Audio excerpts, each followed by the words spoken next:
new. Get ready. Hello there, everybody, and welcome to episode 40 of the Play to Win podcast. My name is Tyler, and I am joined at long last, after almost a month, by my awesome, amazing, fantastic co-host Keiran with the new fresh cut. How is it going? How are you doing? It's been a while, but it's so nice to have you back, sir. Thanks. Yeah, it's been a weird few weeks. It's probably as much as I want to say about it, but Yes. there has been one really awful thing that happened, and then subsequently like 5 or 6 good things that have happened. So I've been okay for the most part. Okay, for the most part. I'm happy that things are going, overall, generally seems Yeah. like they're going fairly well overall. One terrible thing aside. But you got a nice new setup that you're getting together over there in your room. You got a Mhm. PS5 at long last. Welcome to the club. Da-da-da-da. Got the DualSense, nice. I don't know if you want me to say any much more than that about your new setup. So I kind of won't unless you want to talk about it. But Keiran has a PS5 now. He has a PS5 now, so that's awesome. He has joined. He has a PS5. I have a Series X. We made it happen. Now we both have both consoles. Yeah, the Play to Win podcast now has the ability to play anything. Well, I can't play any PC game. You can. I can't. Well, you can play. Well, Well, you can't play any, but you can. I can. You can play yeah. PC games. I really cannot. I got a back over here. It's good to have you back, man. Thanks. Are you excited? You excited Good to to be do back. GOTYs and Yes. everything? Yes, I am. I'm ready. I have my list in front of me. I am excited. Yes, because this is the Play to Win podcast. Normally this is where we break down the week's biggest gaming news, but we're not going to do that this week. Well, at least not in this episode. This week's going to be an interesting week. So this week, what we're going to do, we were originally planning to only do the Game of the Year 2021 episode this week, but the game industry decides to just drop a bunch of big news in the first week of January. So we said, all right, at first it was like one or two, like, oh, maybe it could be a brief mention at the beginning of the episode, but there was literally enough to be its own episode. Mhm. So what we're doing is this. We're going to drop 2 episodes today. This is the first episode, Game of the Year 2021. Episode 41 will also drop today, and that episode is going to be our news recap of sorts. How we would normally do. We're going to try and make it a shorter episode than normal. We're not recording that episode right now. We haven't recorded that episode yet, so we'll see what the length turns out to be. But that episode 41, will be our usual typical news episode. Yeah. Today's episode of the podcast, episode 40, the one that we're recording today on Saturday, January 8th. Yes, that is correct. Yep. It's our GOTYs for 2021, which I'm very excited to get into, very excited to talk about. But first, please just remember, check out the timestamps in the description of this episode if you want to just kind of bounce around, although you should probably stick around and listen to the whole discussion because it's going to be a good one. Follow us over on Twitter and Instagram at Play to Win Game for updates on the show and all that fun jazz, and other things that we might post on over there on those social media platforms. Check out our site, playtowingames.wordpress.com, for all of our content. It's a nice home for it, and you could see written previews and reviews of the written versions of our previews and reviews that we have done, including the Halo review that I recently did. If you want to go read that or watch it, you can do both over on playtowingames.wordpress.com. Thank you very much for doing that. And thank you to everyone who has watched it. If you enjoyed it, I really hope you did. It was a fun one. It was a fun one to do and put together and all that. But real quick, go ahead, Keiran. Sorry, I have one quick thing to interject. Just thank you for everyone over on Instagram because we passed 100 followers. Oh, I didn't even realize that. Well, yeah, woohoo! We passed 100 followers. Yay. Congratulations. Congratulations to us. Thank you to everybody who follows us over on Instagram. We greatly, greatly appreciate it. Yeah. That being said, talking about following us, follow us over there. Subscribe on YouTube. Subscribe on podcast platforms. Turn on the notification bell over on YouTube so you know as soon as videos go live. Like, comment, share, review, all of that stuff. Everywhere and anywhere, it is all very much greatly appreciated. And we thank you all so much. And we look forward to, continuing to grow and bring you all some great stuff in this fine year that is 2022, or hopefully it will be a fine year and a better year than the past two have been. Yeah, So, I I saw a meme the other day where it's like when you realize 2022 is pronounced 2022. oh, no, I didn't even think about that. That's scary to think about. And we're not gonna think about that. We're gonna think about the great games that we played in Yep. 2021. Because again, we're talking GOTYs, Game of the Year 2021. It is finally time. There were a lot of great games that came out 2021, Yeah. Karen. A lot of great games. And I played a lot of games this year. A good number of them actually came out in the year 2021. Some of them weren't, but regardless, I beat. Not talking about just games I played. I beat. I'm gonna count it real quick, but I know it's like close to 40. 1, 2, 3, 4, 5, 6, 7, 8, 9, 10, 11, 12, 13, 14, 15, 16, 17, 18, 19, 20, 21, 22, 24, 25, 6, 7, 8, 9, 30. 1, 2, 3. So I played 33. I beat 33 games in 2021. And I played, I don't know the exact number, but let's bump that up to like 37, 38 games in 2021. That's a lot. That's Right. more than I've Yeah. ever done. That is honestly more than I've ever done in any year. I'm very impressed with myself. I I don't know numbers specifically, but I I'm fairly sure that I have played and beat less games than I usually do in 2021. Interesting. Interesting. I wonder why. Just been a busy year. Yeah. Well, I wonder how many of those games that you played and beat this year will end up on your GOTY list. Here's how we're gonna do this for everybody. What we're gonna do first is we're gonna do our honorable mentions. Our honorable mentions are games that would have made the list, but they had to get cut. They had to get cut from our actual list of 5 games that we each have. Each of us has a list of 5 games for our games of the year, our top 5 games of the year. Um, our honorable mentions, we have different amounts. I have 3. I don't know how many Kieran has.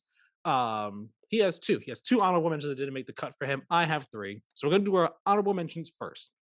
Then we will each get into our overall winners for game of the year. We'll get into our list. It will bounce back and forth. I'll do my number 5. Kieran will do his. Then I'll do 4. He'll do 4. So on and so forth. And after we've done all of our winners, we each have just like a couple games from the year that were never going to be on our game of the year lists, but we just wanted to shout them out. We wanted to just highlight them, be like, "Hey, played this game this year. I liked it a lot. It was great, so on and so forth." But it just wasn't on my game of the year list. It wasn't even an honorable mention. Just something that we wanted to shout out. Yeah. So does all that make sense, Karen? Yep. Makes sense to me with my big brain. Lovely, lovely. With your big brain and your lovely new PS5 and your new room setup, which I know about. I know about the room setup, but I'm not going to Yeah. spoil it unless Karen says he can. We spoil it. Probably talk about it on the mini episode tomorrow. Okay, that's what I'm thinking. I think that's when we'll really get into like certain little things Yeah. and stuff. But all right, we're not going to waste any more time now. Let's get into these lists. First, starting with our honorable mentions. Karen, our returning host, to returning Yeah. co-host at least this episode. I want you to start. Give us both of your honorable mentions. What are they? Okay. My first one is Mass Effect Legendary Edition. I Okay. like the only reason it's an honorable mention and not. I mean, I show my show like it was never going to be on my game of the year list, but I haven't played Mass Effect before, and like, well, I think that's a lie because I played Mass Effect 2 back when it came out, but I only played it for like 2 or 3 hours, and I was like, I don't like this. And Yeah. then I played it again when the Legendary Edition launched, and I'm like, hey, these games are sick. Like, combat super fun. I'm actually interested in the story. All these like different aliens you can talk to, and like the lore behind them are great. I don't Right. know why whatever year-old Kieran was like, these games suck. I want to go back and just like give him like a slap over the head and be like, what are you doing? These games are awesome. So I finished Mass Effect 1 I think I got like halfway through Mass Effect 2, Hmm. um, in the Legendary Edition, but like great, great upgrade, great visuals, very good game. Okay, nice, nice. What's your second Uh, I mean, not brief my mention, honorable mention. my second honorable mention was like so close to making the cut, and the only reason it hasn't made the cut for Game of the Year list is I haven't finished it yet, and Okay. uh, the review for it still coming at some point when I have time, Let me uh, write it on in here. I before I was even wondering say the about that one. before I even say the name. I see Tyler right now in the dock. Yep. Far Cry 6. It's my favorite Far Cry game, I can tell you that much. Um, Okay. but like I say, only reason it isn't on my like proper Game of the Year list is I haven't finished it yet, so I can't like comment on like the ending or stuff that I haven't unlocked yet. So, Yeah. um, but Which like will be the well, that's gonna be interesting point of comparison. I know people are gonna be like, "But this other game on your list you didn't finish yet," and it's like, well, yeah, there's a slight difference between the two, which we'll get into it all. there are actually two games on my list I haven't finished yet, but one of them I'm already like, yes, this is one of my favorite games of last year. Interesting. Um, so like they have done it's kind of like the same as the previous Far Cry games, but they've done enough with it where I'm I'm more invested with it than I was in like I think I've spoken about this in the podcast previously, where like I haven't like really enjoyed a Far Cry game since three, uh, Hmm. and I just like I didn't really like believe or care about the villains in Far Cry 4 and 5, but then again, I think I've said this on podcast. Like from that initial like reveal trailer that we got for Far Cry 6, the one where he hands Diego the grenade and is like walking through the palace. From then I was like, this is a convincing Far Cry villain. And Mm. I honestly think that's one of the biggest things that that's made this game so good for me is Giancarlo Esposito's performance as Anton Castillo. Um but yeah, like this again, only reason it's not on my list is I haven't finished it yet. But if I had finished it, I can guarantee you it would have been on my list. Nice, nice. Yeah, I have it. I got it over the holidays. I got it for Christmas. I have not started it yet though, because I know it's kind of a beefy game, and there were Yeah. other games that I got over the holidays that I knew I could finish during the break. So I was like, let me finish these first because these most likely have a better chance of ending up on the list than Far Cry 6 actually does. Yeah. So went through some of those instead. But I do plan to get to 6 too. Ideally this month, hopefully this month. If not this month, honestly, it'll get bumped back to like maybe March or so because February is kind of a big month in terms of some games coming out that Yeah. month that I know I'm gonna play, two of which Mhm. I might review. Um I'm still trying to think about the logistics of that and all, but Far Cry 6, I do want to get to it. I'm looking forward to playing that myself.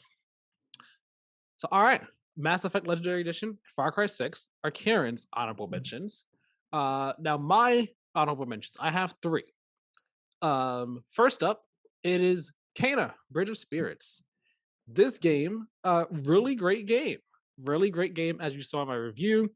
I said, I don't remember verbatim what I said, but I said that it was a great game that had a beautiful world, and I really enjoyed the story. Even if Kana herself didn't get much development as a character at all throughout the Mhm. game, but it was just a fun time, surprisingly difficult time in terms of combat, but it was a fun time that kind of harkened back to just a day and age of character action platforms that were simple, not too complex, not too easy though, but like it was just enough to make you like to keep you interested and excited and having fun throughout the game. Um, and the levels of emotional depth that the game had with the story in regards to some of the different spirits that you came across really took me by surprise. I definitely almost cried um like when you find out the full story for the first Mhm. spirit that you like interact with in the game. Not going to say much more than that, but like watching that story play out, I was just like, oh my gosh, like this is hitting me on all cylinders, just hitting the right way. um But yeah, it was a great game. Definitely highly recommended to anybody and everybody who has a PS5 or a PS4 or a PC. It's on PC too. But PS5 definitely, it's a fantastic game, an amazing game. Um, Persona 5 Strikers. That's my second one. Hmm. For the longest time after I first beat it, I was like, yeah, this will be on my game of the year list, sure. And then as the year went on and I played other games, thought about it more, I was like, am I saying it's only going to be on the list because I was like head over heels for Persona 5 Royal? Or am I going to saying it's on the list just because like I actually really liked that game and enjoyed it? And I think both are true. Eventually it just had to get cut because the other games I have on my list, I think I just enjoyed more than I did Persona 5 Strikers. Um, but Persona 5 Strikers, nonetheless, I still think it is a really great follow up to Persona 5 and Persona 5 Royal, even if it doesn't like, even if it doesn't hit as many highs as Persona 5 Royal does or Persona 5, depending on which version you're talking about. I'm gonna say Royal from here on in because it's technically it's a sequel to Persona 5. It doesn't follow up on the events that are Royal specific, but I mean, I'm just gonna say Persona 5 Royal from here on in.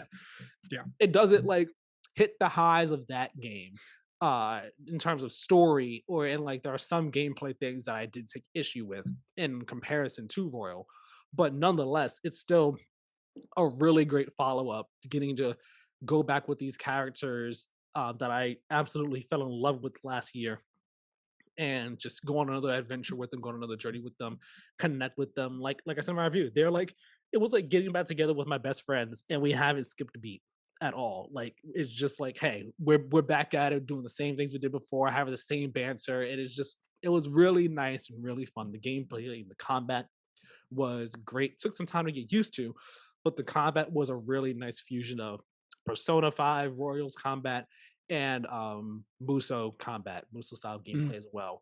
It all worked really well together. I still have it installed on my PS4, well PS5 technically, because I do want to play it again, and or just like just want to go back to it at some point in time. But that was a great game, another great one right there. And then, Yeah. oh, go Uh, ahead.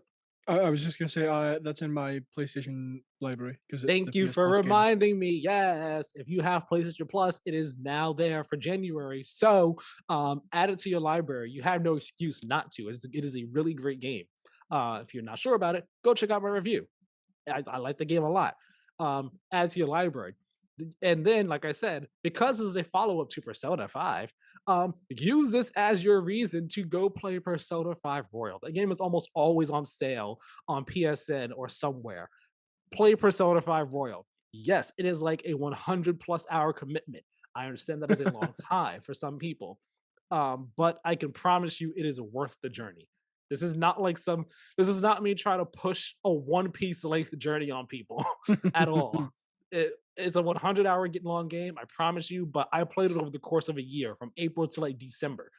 So you can take your time getting through the game. You don't have to like burn through it. It's a really great game though. So definitely play Persona 5 Royal, add strikers to your library, and play that after you play Persona 5 Royal. But my final honorable mention is going to be a game that I actually played over break. And this one, I swear, Kieran, this one was fighting. This one was fighting with two others for the bottom two spots in I think I my know which GOTY one it list. is. Maybe Um, you don't. I'm no. pretty sure you don't. It was fighting for that bottom two spots.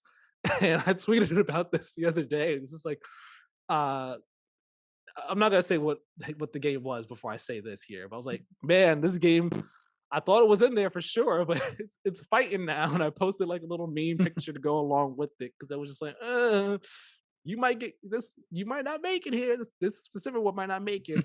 Um, but in the end, that game did. This one, I was like, I'm gonna cut you, and that's Metroid Dread. Yeah, that's what I thought Metroid it was. Dread. Oh, okay. I didn't think that's what it was gonna be. I thought you were gonna think it was the other one I was referring to, if you saw my tweet. No. But no, Metroid Dread. I wanted this. I wanted to put it in here in my top five, but the bottom two, I was like, I think I need you two to stay. But Metroid Dread, I played it over the break, beat it in 8 hours.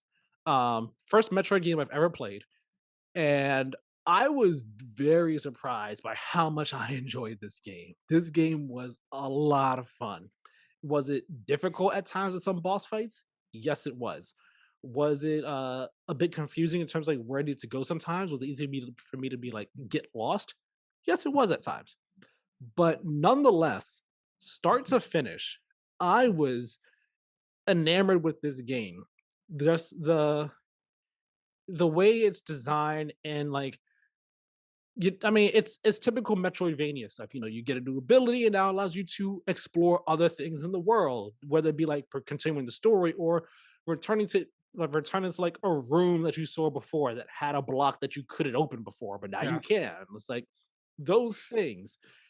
I guess because it's my first time with the Metroid game, or I guess I don't know if I say Metroidvania as a whole. It's hard for me to remember all the games I've played, but a Metroid game, experiencing all of that in Dread with how well designed that game was, it was just like I was just like, "Oh my gosh, this is incredible.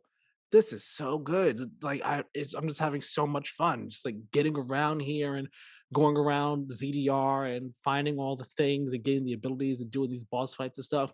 It was a lot of fun. It was really cool, really good game. As someone who's never played a Metroid game before, like I said, this one kind of is like the fifth game in the 2D Metroid storyline that they had going on. Do you need to know what happened in those before you play this game? Not at all. The game starts and it kind of gives you a rundown of kind of what happened in past Mm. games. But even if you like didn't know, it kind of I don't think it plays too much of a factor in like you need to understand this game Yeah. in any way, shape, or form. Uh it was a great time though, really great time, and I wanted it to make the cut. Like honestly, after I played it, I was like, "Yo, actually, this might be on my list. This just might be on the list." Let me just And make a sixth spot here. and here's the thing: it was going to be on the list until I remembered I played a different game earlier this year. Because when I was putting the Okay. list together, I was looking at the games I beat. I was that I have a list on my phone of games I beat. That doesn't include games I played. Yeah. So then I remember, wait a second, there's a game I played this year that's not on the games I beat. And that most certainly needs to be like in the conversation.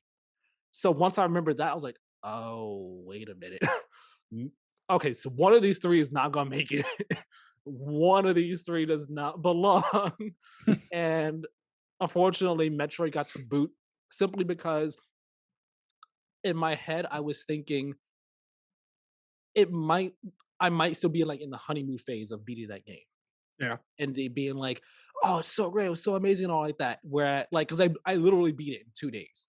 I beat it. I started it on New Year's Day, and I finished it the day after, on January 2nd. So like, I'm still fresh off of it, and that's not to say it Yeah. couldn't be on the list because of that, but I think I just kind of wanted to try and give myself a bit more space from it before I put it in the GOTY list for certain. But it almost made it. Had this other game not popped up, and I was like, had that not happened, uh, Metroid Dread most certainly would have been here, um, on my list, most definitely. But those are my three honorable mentions: Kena Bridge of Spirits, Persona 5 Strikers, and Metroid Dread. And Kieran's are Mass Effect, Legendary Edition, and Far Cry 6. So, Kieran, as I put in these honorable mentions, I just want to ask you one more time. Are you ready? Do you feel bad about the cuts that you had to make for your GOTY list? Uh, Not really. I mean, the games that I'm looking at that I have on my honorable mentions and shoutouts list, like I feel like they're where they belong. Okay. All right. Nice. Nice. All right, everybody. It's time for us to get into our official.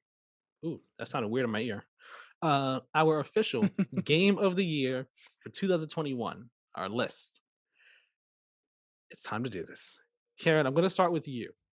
Okay. What is number 5 for you on your 2021 game of the year list?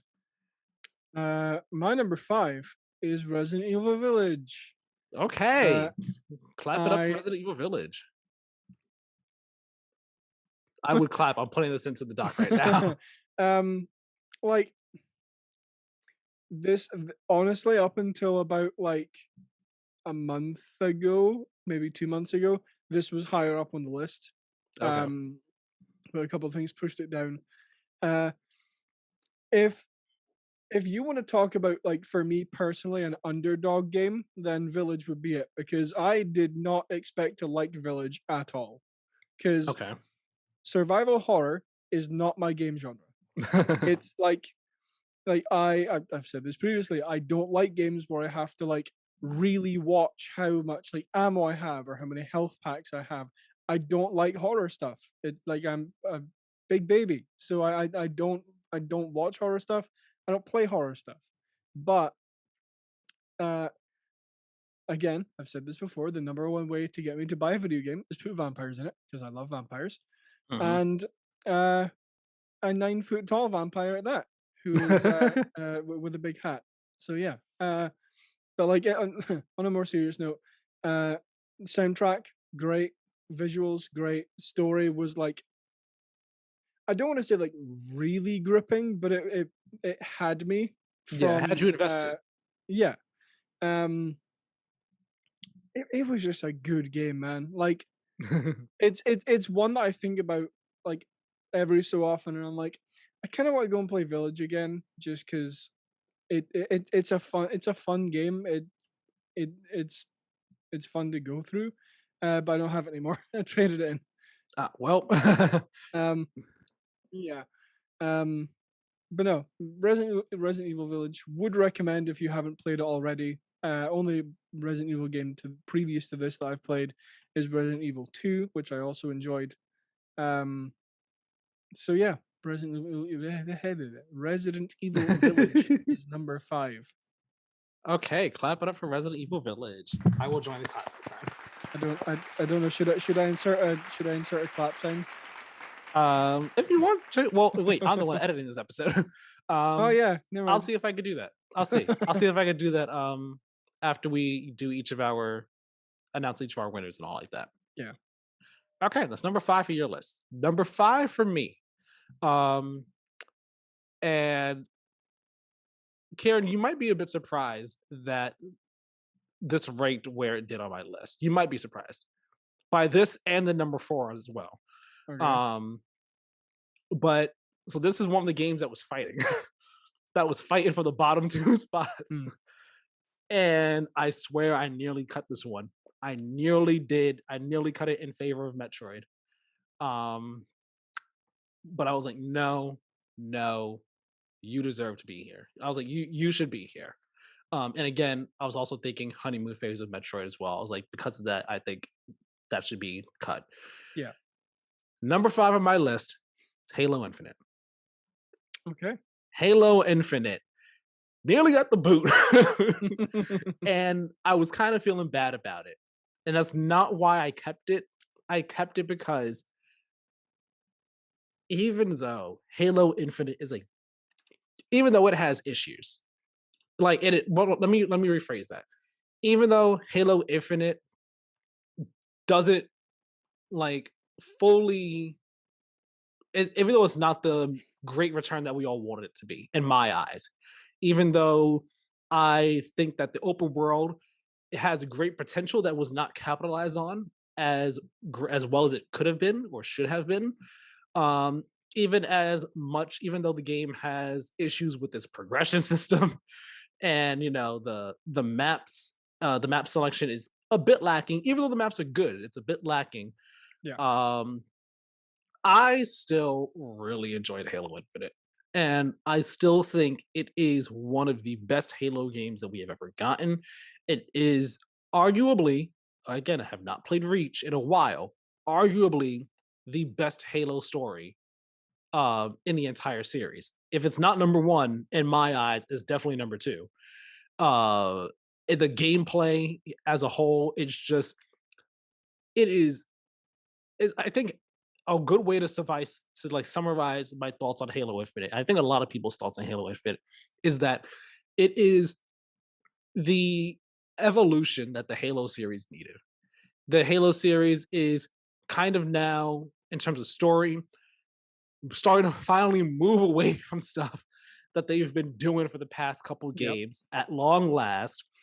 Um, they they're finally evolving into the gameplay experience. We have the grapple hook, which totally changes the game entirely in terms of traversal and combat and all like that. It changes the game and how you approach battles and all. Battles themselves, you're not forced to use any specific weapon. You can approach them however you want to with Mhm. whatever weapon you want to.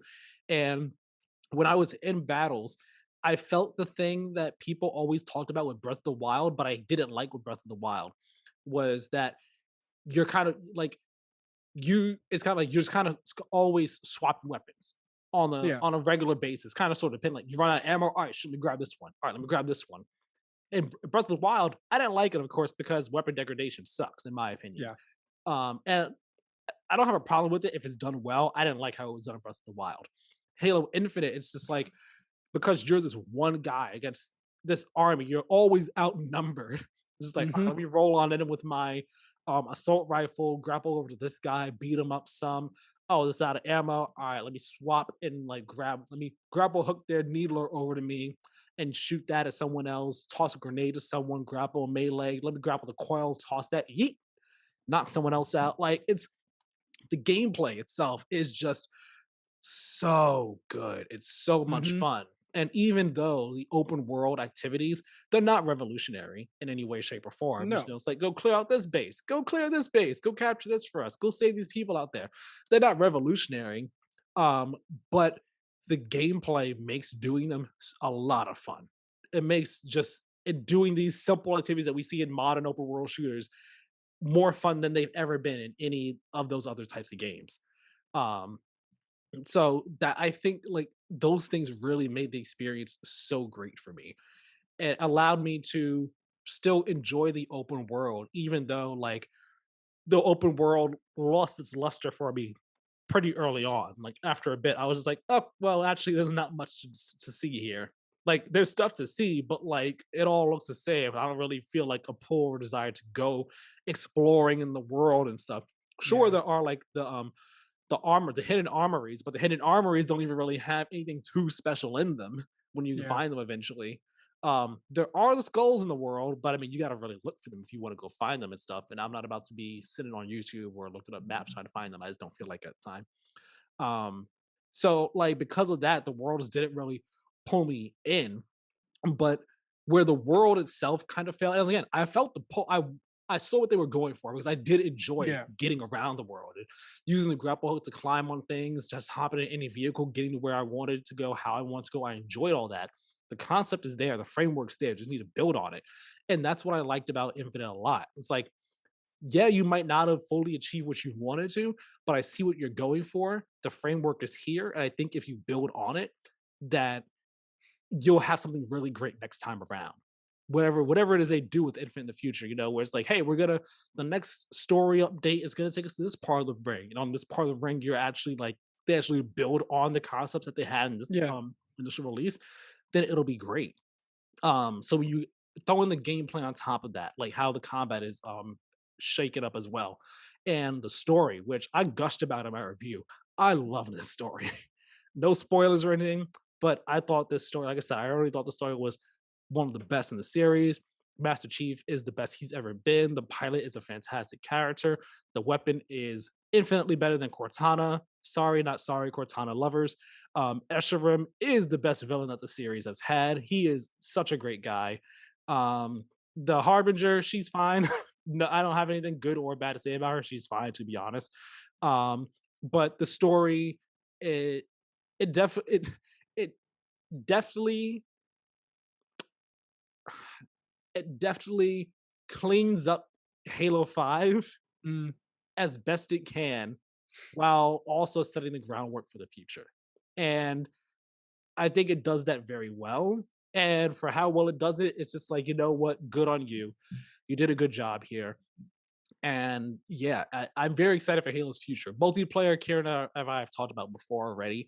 Yeah. Multiplayer is fun. It's a great time and all like that. Some maps, like I don't like some maps, but all the maps are designed well.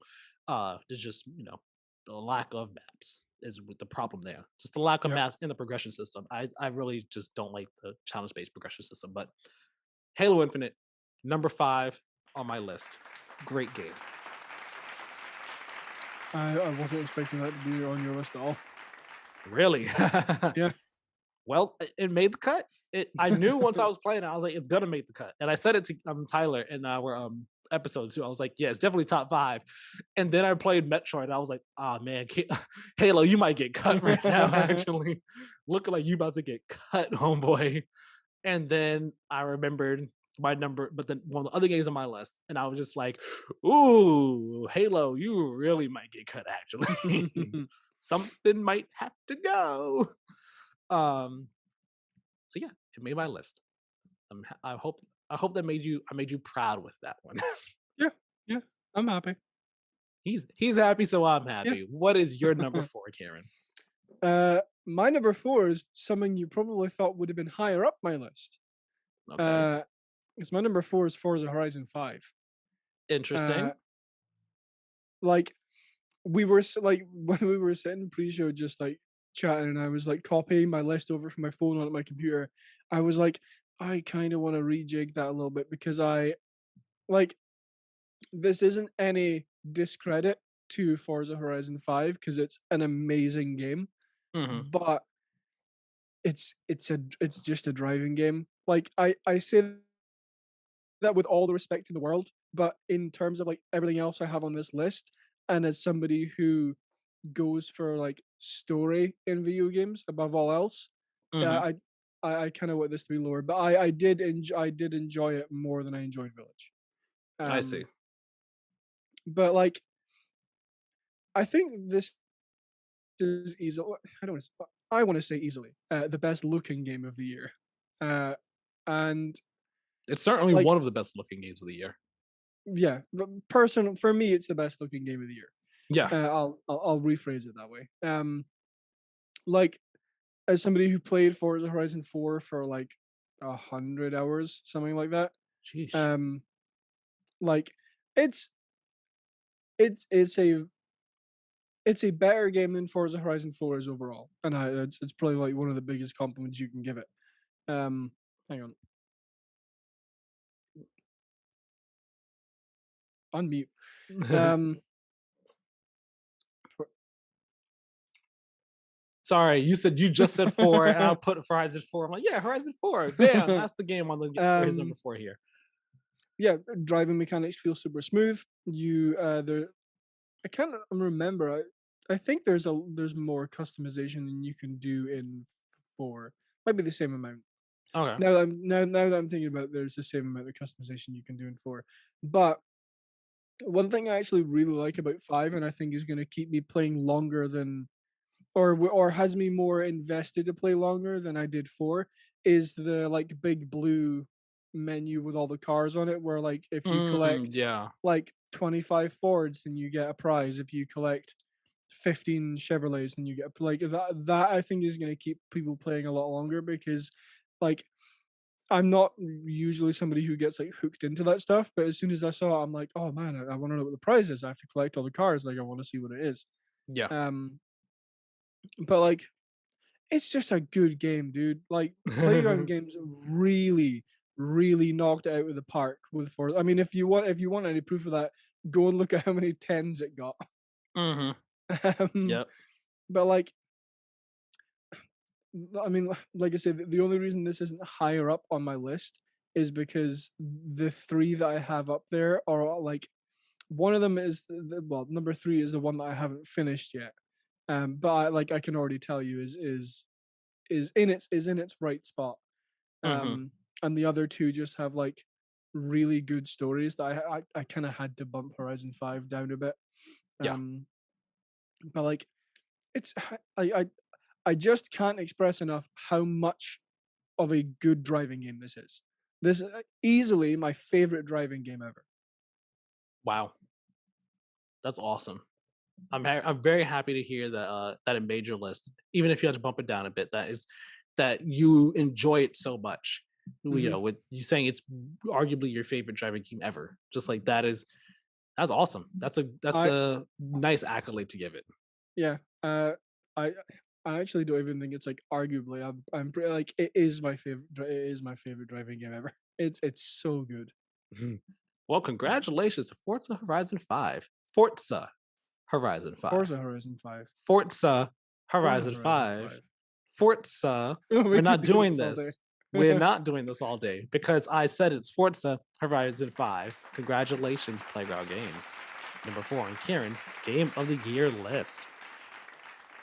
Okay, and I agree with a lot of things you said about Forza Horizon 5, by the way, as well. Great game, fantastic game. I have not Mhm. put anywhere near as much time into it as you might have, or as much as I might have wanted to. But I do want to get back to it at some point in time. Number 4 on my list. Okay, now this is the one that I remembered. I was like, oh, you gotta make a spot on you're in the conversation for sure. Forgot all about you. And I was like, yeah, how can I not put this game in my list in some way, shape, or form? It just has to be there. It just has to.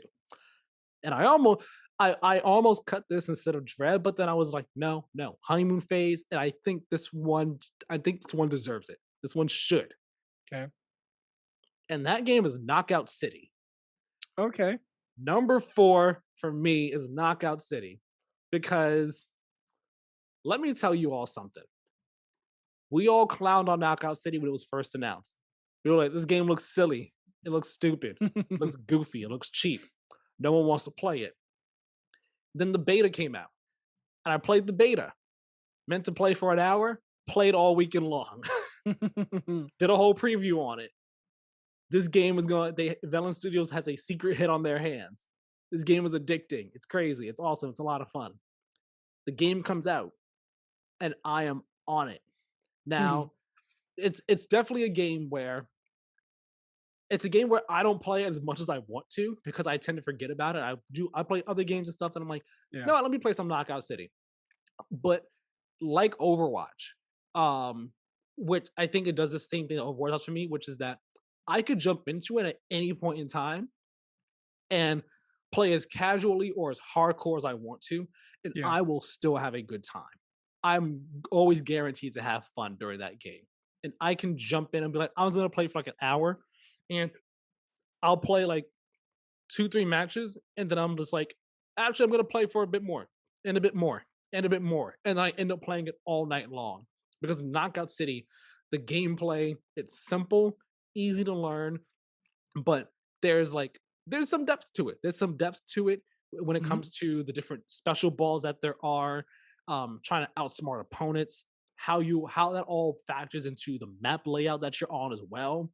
Just how and just working with your team too. It all comes together in such a good way where it's just like there it is all very simple on paper, but when you actually put some time and effort to it, there is some depth there. But it's not so complicated that it's um it's like stressful.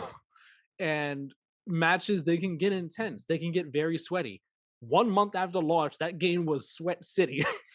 um but even still, even when matches are very sweaty, it's still fun. It's still fun. Even when my teammates suck, or when the other team is just like stomping us so hard Mhm. because the matchmaking screwed us over. I'm still having an absolute blast playing that game. I still am. And Vela Studios, I'm happy to they've still been supporting it with the seasons Yeah. um throughout the year. And I think that people's not interest, but conversation around the game has definitely waned down since it first came out. Because after when it first came out, people were like, "Wait a second, hold on, this game's actually good. It's actually fun. What? Huh? What? Hold on, what's going on here?" And that conversation has definitely died down some. Yeah. But I have been a staunch supporter of this game from the moment I played that beta, and I have been saying this game deserves more love. I wish it won Best Multiplayer at the Game Awards. I don't believe it did. I forgot what did. Um, I wish it did, but nonetheless, and I haven't seen other outlets Game of the Year awards. I just haven't got around to reading them. So Knockout City could have won at other places, but it most certainly deserves more praise than it has gotten this year. So Knockout City is my number 4 game of the year. Congratulations to Knockout City for winning that spot for me. Yeah, I not gonna say like I'm I've played one match. and Knockout City. Like, I enjoyed it. It's just like I just haven't gone back to it for whatever reason. But Mhm. I might pick it up again at some point if I have the interest to. But it's a good game. It is a good game. It is a really good Also, game. It's a really fun one. It Takes Two was best There part. you go. There we go. Gotcha. Gotcha. Okay, Karen. Number 3 on your list. Okay, so number three is one of the two games that I haven't finished yet. Um, but I can tell you with absolute certainty that this is going to be on my game of the year list. It might swap with number two when I finish it. I don't know, but Mhm. it's at least number three, I wonder and which one this is. it's a game that I got for Christmas for this.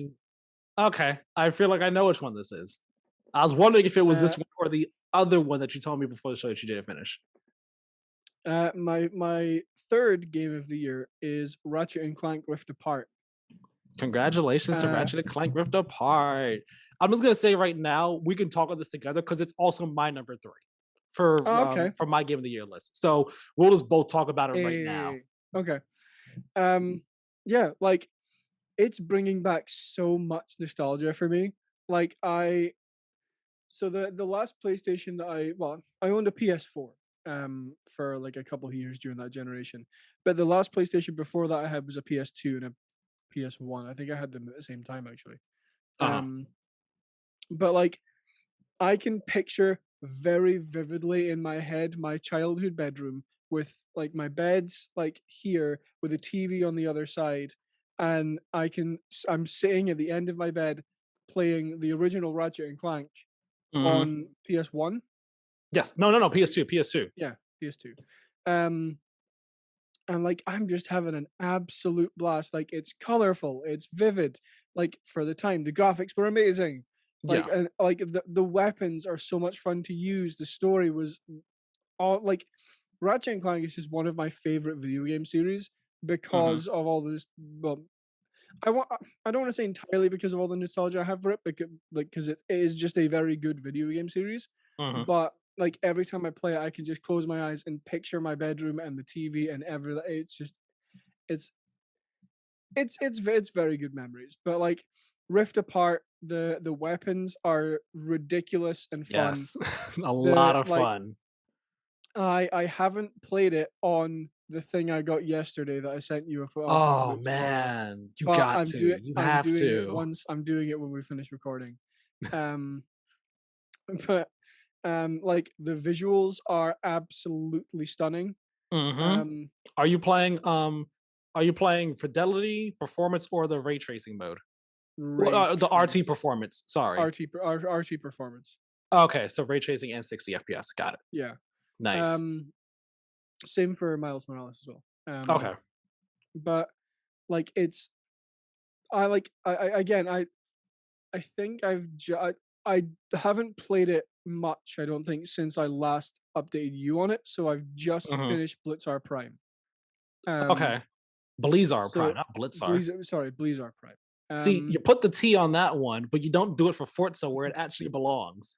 I don't understand. it just Kieran things. The probably the most impressive thing about this game is absolutely the SSD, 100%. Hmm. Like even from the first time where like you are on the back of that like The pterodactyl like thing. yeah, and you're um like the scripted section where it's taking you yeah, through yeah, everything. Yeah. yeah, and it's just new world, oh new world, oh new world, like it's just so impressive. And then when you're on Blizzard Prime, when you're switching back and forth between like the space rubble and the actual planet, Yeah. it's just so damn impressive. Yeah. And I like think sorry, I'm go sorry. on, I yeah. was gonna say like that was like we've seen the rifts earlier in the game prior to that moment. Yeah. But like that was the moment right there where I was just like, yo, this is awesome. Like Hmm. this is so cool. This is not something we would have seen on PS4 or Xbox One. No. It's just so cool that here I am, this planet is destroyed, and I hit this, and in an instant, it's an entirely new planet. That is the planet rebuilt as it was before, Yep. directly in front of me. No change, like nothing crazy in terms of like load times or anything. Just a boop, and it's right there. And Yeah. like it's even more impressive when you're doing the rail stuff near Mhm. the end of that planet, and you're just bam, bam, you're like switching between them kind of like Yeah. back to back, all while you're on the rails. Like you're moving pretty fast, and you're Mhm. switching between them, and it's still instant, instant, instant. Like it is Yeah. so impressive how the rifts work there. And then just how they also work in gameplay too. I mean, gameplay it's a bit more simplified, but it's still cool. Just using the rift just to tether yourself over to a different Mhm. area of the battlefield, or tether yourself behind some people and just beat them up like that. It's really impressive what they did with the rifts in that game. Yeah, and I mean, I also think it's quite impressive how, like, you'll be going through a planet and you'll find like a little pocket dimension. Yes, thank you. Yeah. I forgot about the pocket dimensions. You just Yeah. walk into them, just boop, boop, boop, no hitching, Yeah. nothing. Yeah. Exactly. It's like, so like you're on like this city planet, right? And then you're walking through and you're like, oh hey, there's a little pocket dimension here, and you walk through the portal and it's an entirely new planet loaded like literally in a second, like less than a second. And Hmm. it's just so impressive. This game hits every single note that I love about Ratchet and Clank, and I'm very excited to continue this game. Like I say, I haven't finished it, but it's absolutely where it needs to be on my list for now. Like I say, it might switch with number two when I finish it. Nice. Yeah, like the gameplay in that game. It's in terms of like Ratchet Rift Apart in like older Ratchet and Clank games, it's not reinventing the wheel per se. No, It's exactly. not like revolutionizing the gameplay. It's not doing a crazy, radically different story or anything, but it's all just refined so well that Mhm. it makes it the best Ratchet and Clank game, at least for the ones I've played. I've only played Going Commando and the 2016 one, which was based off the movie, which is based off the series. And I played a bit of Up Your Arsenal in the past. I never played the story, but I played the multiplayer with my cousin because he had the game.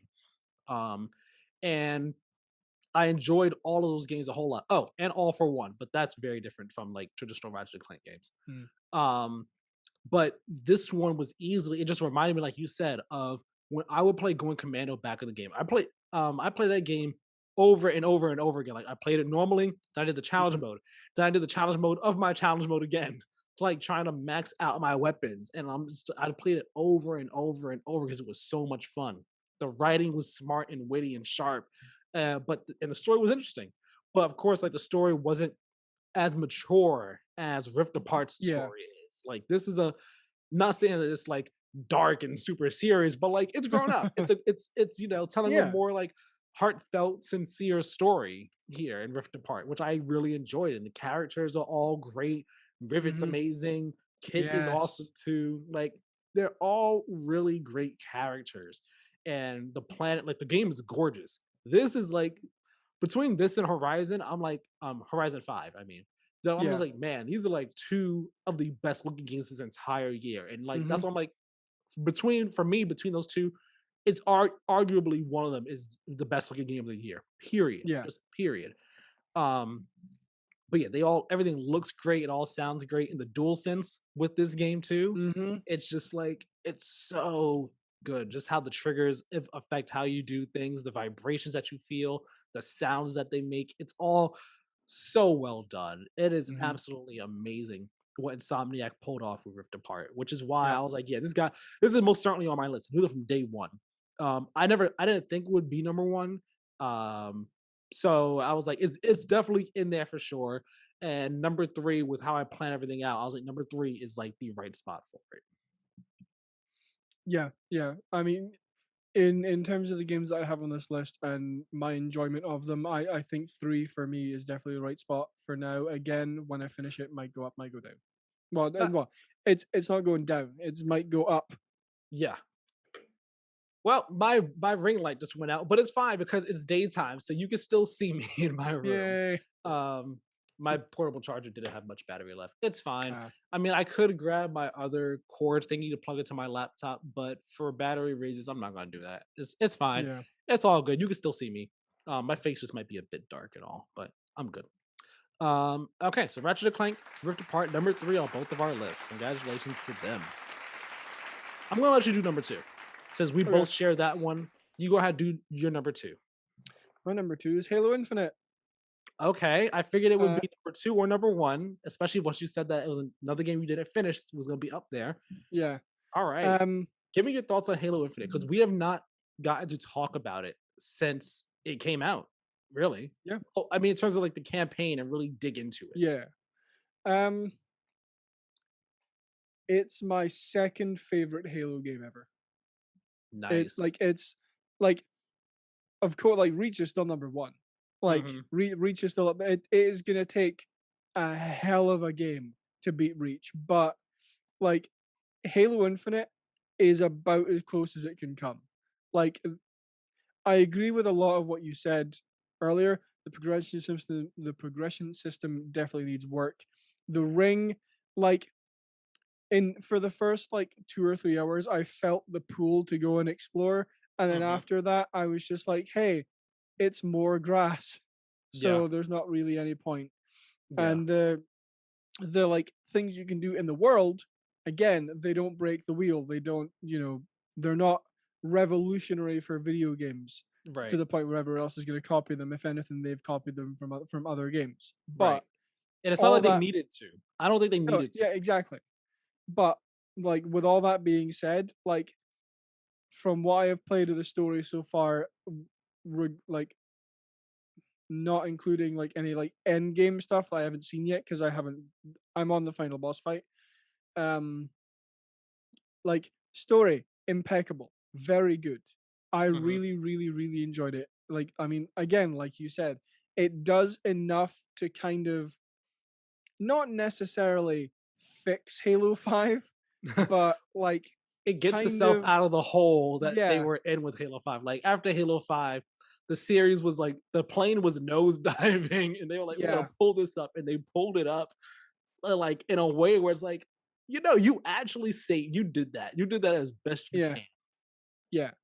Um, I like I feel like I'm just gonna be repeating a lot of the stuff you said because I agree with basically everything, but like um the weapon I like so much more than I ever liked Cortana, and I feel a Right. little bit bad about it, but at the same time, like I the weapon is just I like she's funnier. I feel like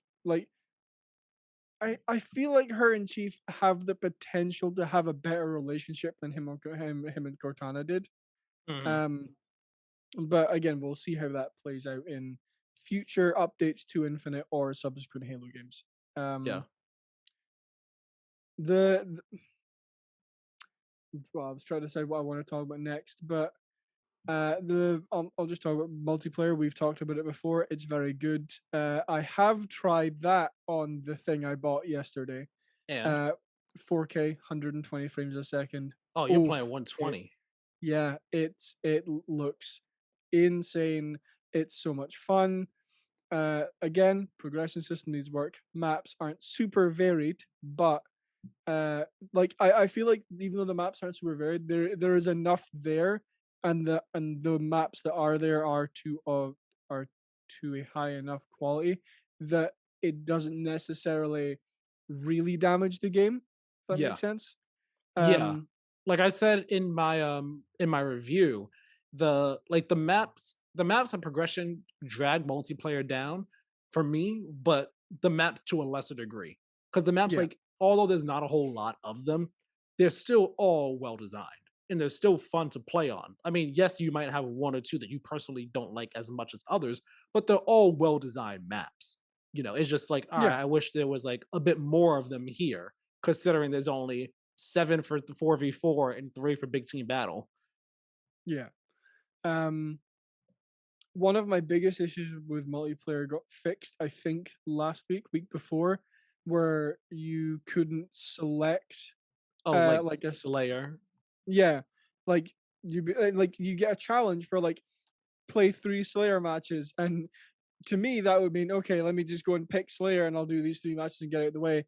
But in Nah. Halo Infinite, they're like, we might give you 3 Slayer matches, or how about 5 subsequent games of Oddball? Right. Like, Let's do two oddball matches, then capture the flag, and then another oddball match, and then stronghold, and here's Slayer. Now yeah, win that oh, Slayer match too. You got to win that Slayer match. yeah, oh, yeah, yeah, you gotta win the Slayer match too. Oh, 4 of your 6 teammates left? Oh, that's a shame. Um, but, like, Halo Infinite is a good Halo well, a great Halo game, in my opinion. Just, like, overall, yes, Hmm. there are pieces missing. Yes, there are things I don't like about it. Yes, there are things that, like, I don't like about it, but they're not negatively impacting my overall view of the game. There Hmm. For me, the pros list far outweighs the con. Yeah, I understand that. I can see what you mean by that. And I think that's the case for me too, in terms of where I ended up falling on the game score wise and stuff. I was like, all right, how much do these things that drag the game down really drag it down in terms Yeah. in comparison to like the things I actually really like about it. Um and like again, it didn't drag it down much for me. Multiplayer more than campaign, yeah. Yeah, But exactly. again, I think like it's just a Halo Infinite. It was a righting of the ship, a clearing of the board in the sense. It's like, all right, Mhm. let's finish up, let's wipe away the past, let's acknowledge what happened here, let's fix up as best we can, reset the board, and we have a nice fresh future ahead of us. It's with a lot of potential. Yeah. Like I really hope that the whatever, like of course the Halo Infinite is going to be a platform for years to come and all, but Yeah. whatever comes after Infinite, I hope that the grappling hook is still there. I hope it stays in Halo Mhm. because it changes the game entirely, and it all for the better, of course. Um, I hope that they continue to build on open world Halo and make it more appealing to explore the open world and everything like that. Um, because I remember when I was playing the game, I was thinking back to that original demo, the original video we saw when they were first revealing the Slipstream engine and first announcing Halo Infinite, and how Yeah. we saw desert and foresty type areas with different, fauna, Mhm. like different fauna and flora in it and stuff. Yeah, and, like, And an underwater area. yeah, we saw like a bunch of different environments. They all look so cool. It's like, oh, this is awesome. And then we get to Halo Infinite, and it's like, you're only in one section. Fine, cool, not a problem. I understand. I don't expect us to be able to explore the entire ring. That'd be crazy ambitious. Yeah. Um, but only one section. All right, cool, not that bad. It's all fields and mountains and cliffs and Yeah. grass. It's just like, oh, okay, uh, okay, I guess. Yeah. And it's not that any of it looks bad. The game can look great, like really stunning at times. Mhm. But it's a lot of the same. It's a Yeah. lot of the Like same.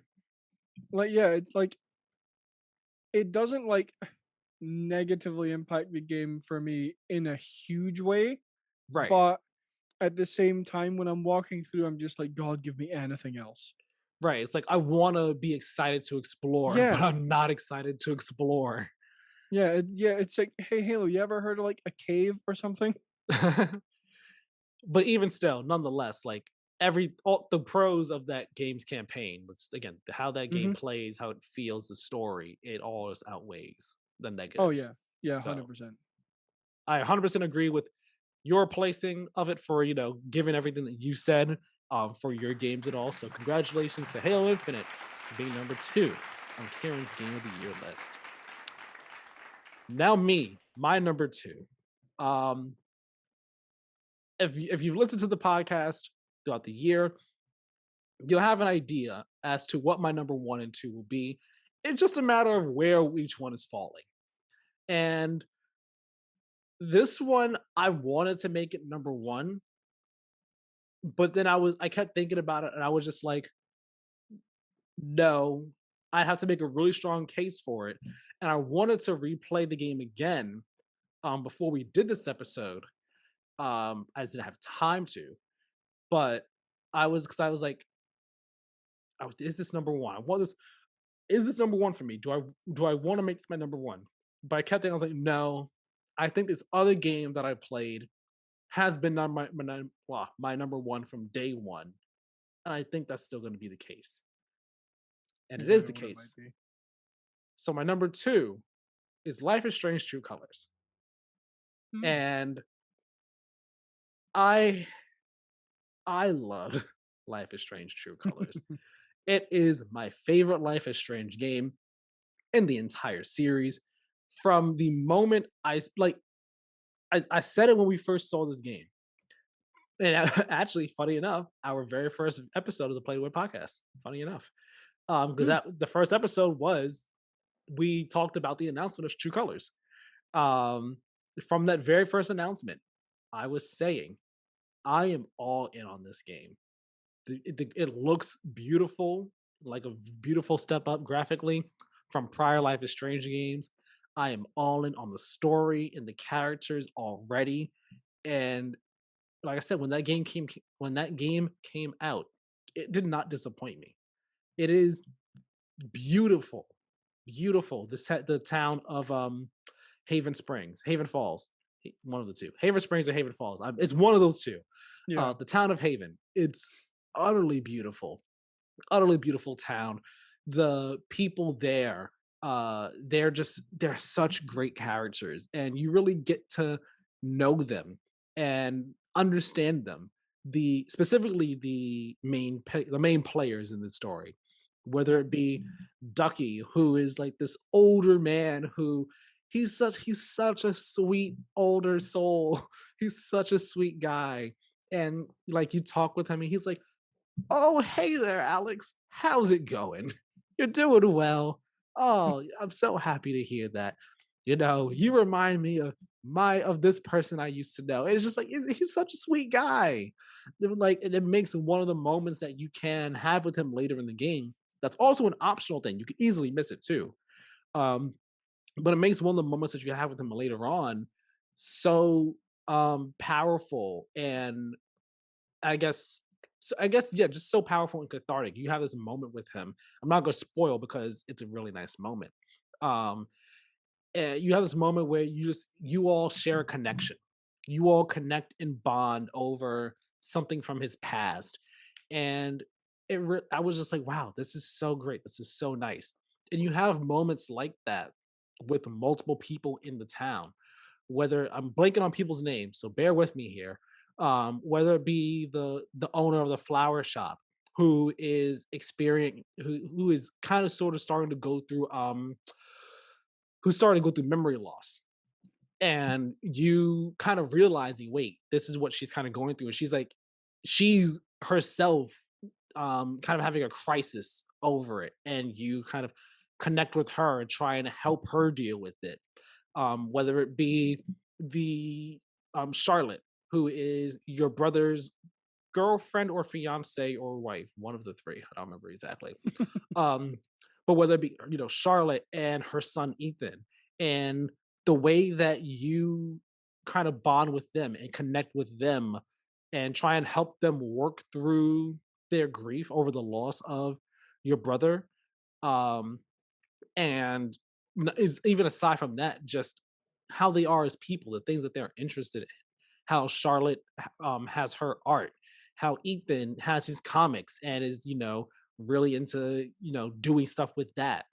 Then I mean, I can't talk about Life is Strange True Colors without talking about gosh, don't blank on me now. Don't blank on me now.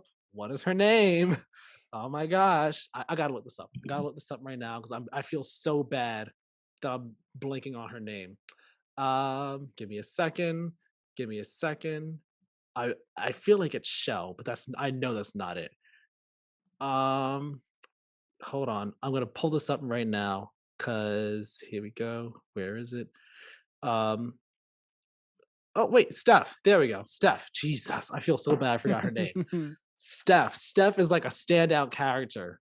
She was previously just like a supporting character in Before the Storm, who really stood out in that game too, but she was just supporting.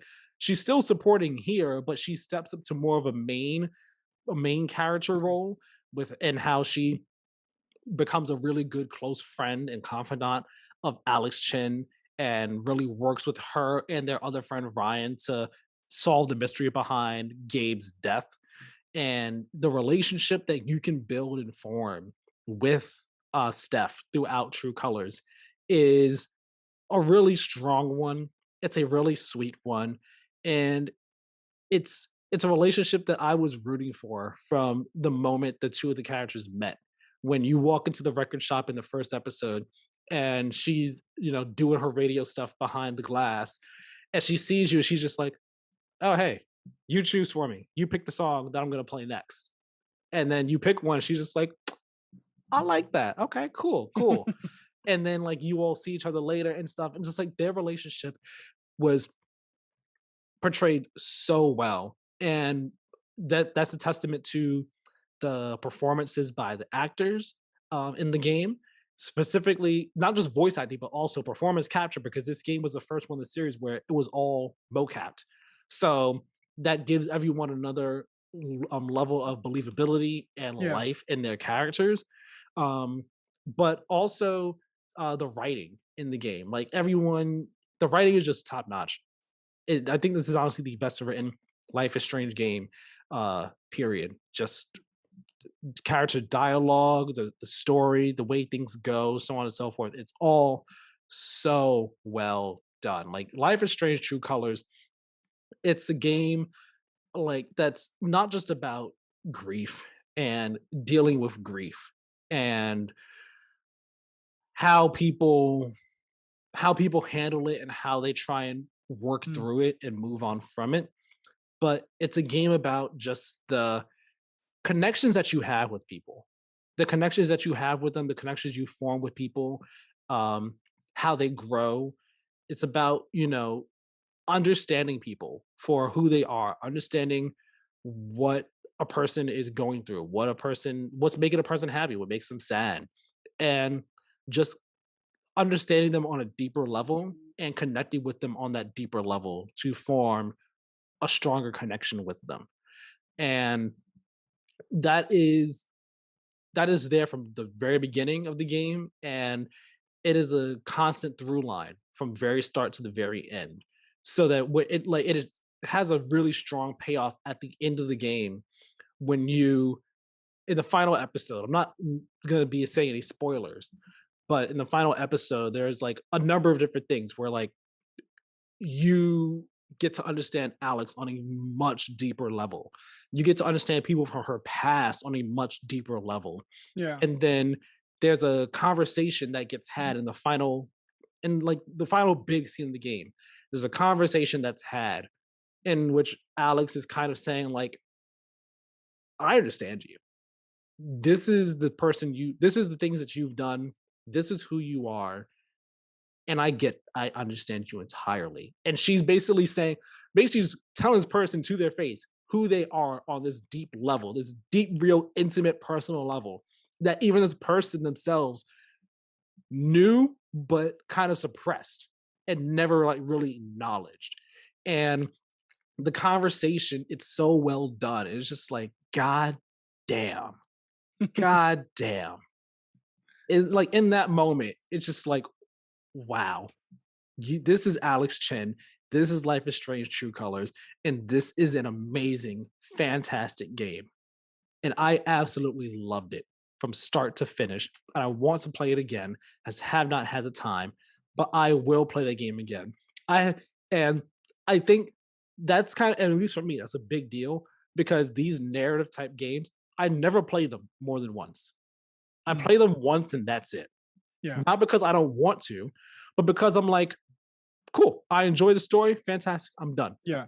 Like Walking Dead first season, loved it. One of my favorite games of all time. I've only ever played that game once. Never done second replays or anything like that.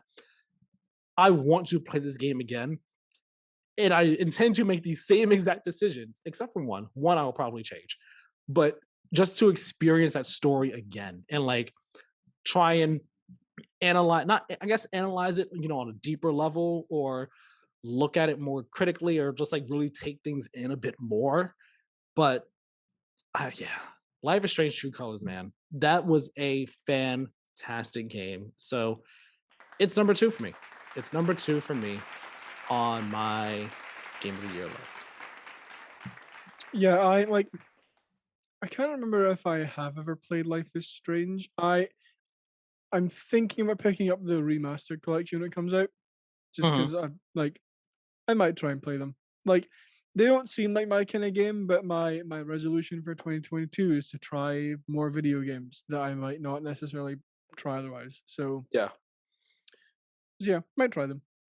Okay. I Life is Strange. If so, Life is Strange, the remastered collection is great. Um, if you want to play two, like they, oops, sorry. One and Before the Storm are connected. Before the Storm is a prequel to one, but you Yeah, need to play Before the Storm after you play one. Um, if you want to play two, you can. It's still good. I don't like it as much as the others though. Different characters, different story, but there are some references to the original Life is Strange in it. Um, and then there is True Colors, which again, like I just said, its own story, own characters. Steph is yeah, the only carryover point. Um, I do think that you do get something out of playing Before the Storm before you do True Colors. If you do, well, I think it's something you get for out of playing the original Life is Strange and Before the Storm before doing True Colors, but I don't think it's necessary. If you do True Colors and the DLC though, the Wavelengths DLC, you definitely need to play Before the Storm because the Wavelengths DLC is all about Steph and her past, and it relies heavily on the original Life is Strange and Before the Storm. yeah. I was just looking up. I think I mentioned this before, but I what's the name of the DLC? Wavelengths. So Wavelengths, where it kind of has a bigger focus on Steph, is the collaboration they did with Critical Role, where Steph is part of the Critical Role fan base. Yeah, yeah. I don't know if I talked to you about it, but yeah, like I don't even think she ever mentions that she's a fan. Like, no, she doesn't mention Mm. that she's a fan, but like as she becomes, as she makes like the record shop her own, she like starts putting more stuff in it. Yeah. And at one point, she just like puts a stand there that has a bunch of different comics, and one of the comics is Critical Role. Oh, nice. So yeah, like that's kind of like the extent of Critical Role Yeah. representation and wavelengths. Yeah. All right, time for the big one, the number Okay. one for the two of us. I I kind of don't know what yours is. I'm trying to think about the games that you played this year. And I'm fairly confident I I'm know what yours is. oh yeah, it's hard. I mean, if anyone's listening to me on the podcast at all this year, you should know what my number one is at this point in time. But your number one, I'm trying to think about what it could be. Um, huh.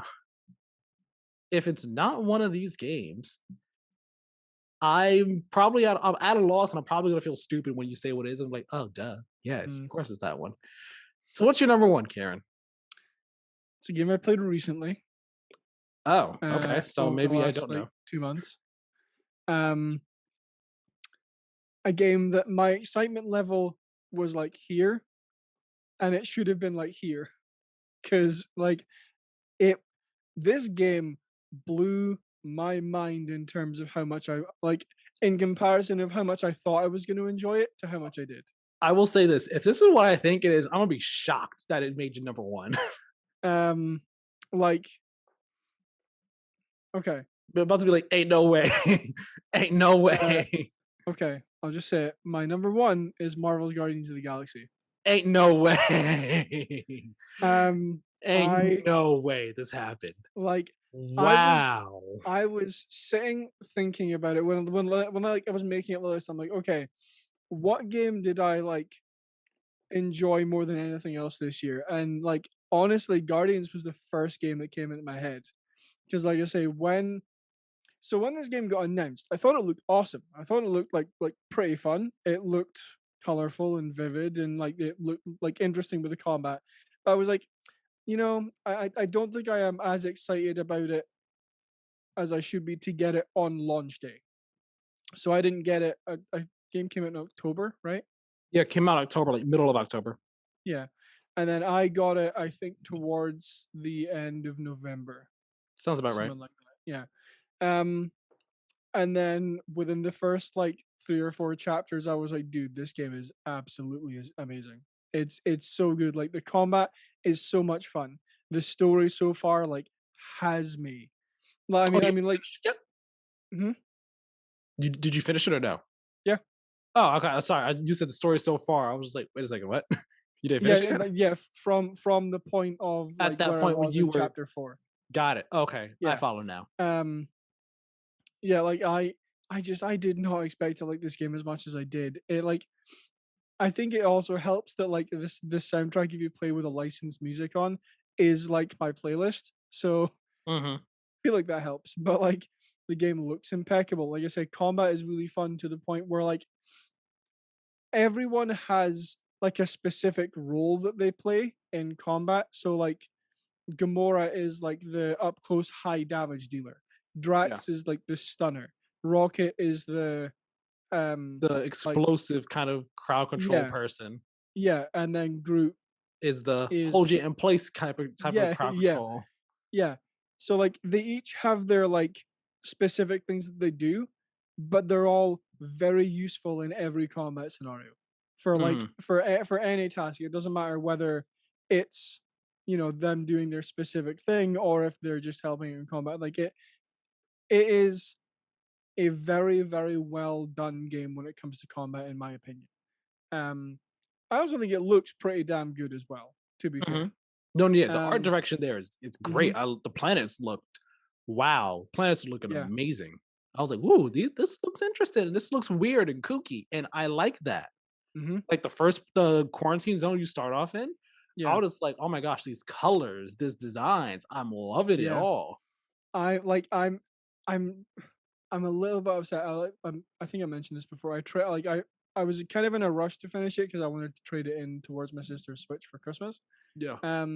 But I kind of wish I hadn't because now that I have the thing, I want to play it on that Oh, big with the oh like yeah, yeah. yeah, yeah, like it's I might buy it again, like a pre-owned copy, so it's not like super expensive, but just to like run through the gaming because I'm missing 8 achievements and I haven't done New Game Plus.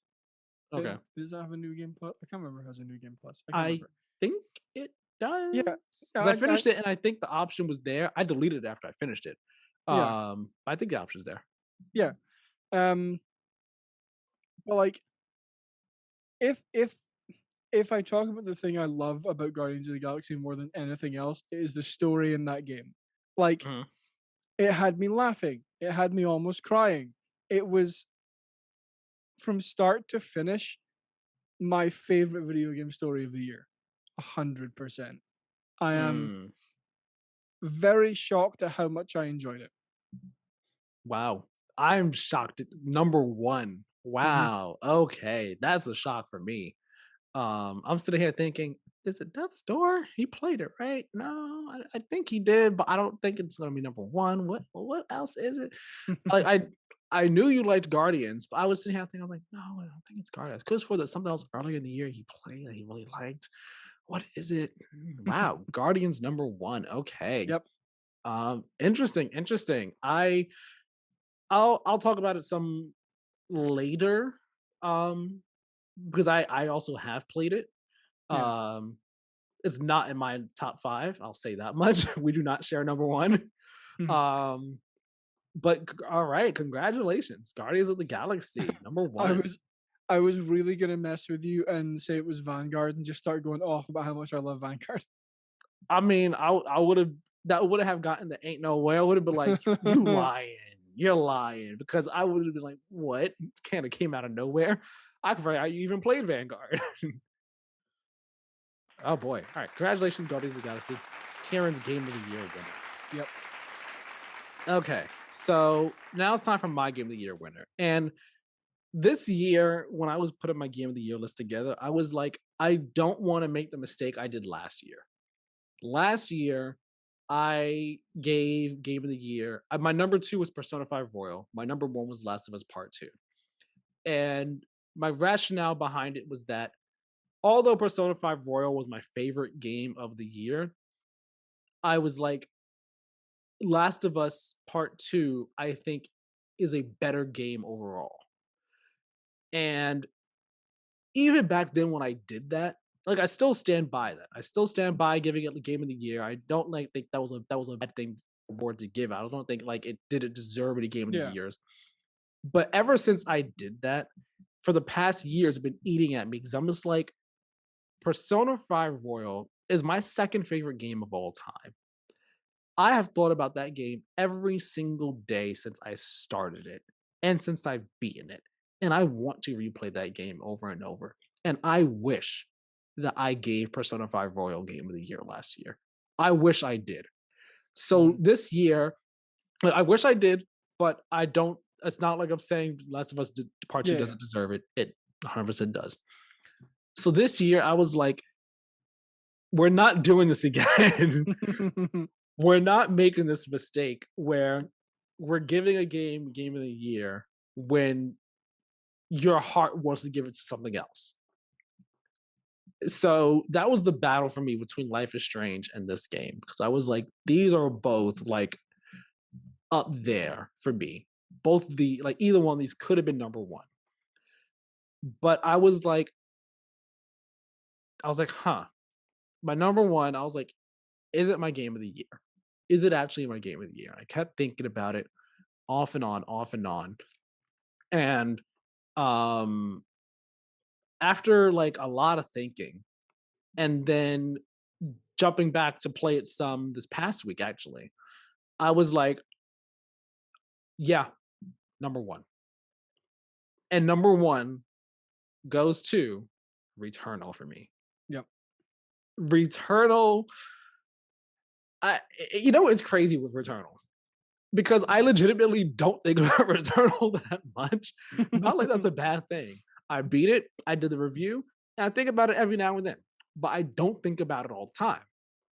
But when I do think about it, I think about how that was a game I did not care about at first. Like when it was first announced at the PlayStation 5 review event, I was like, cool, okay. Yeah. And went about my business. I did not care about that game at all until this year.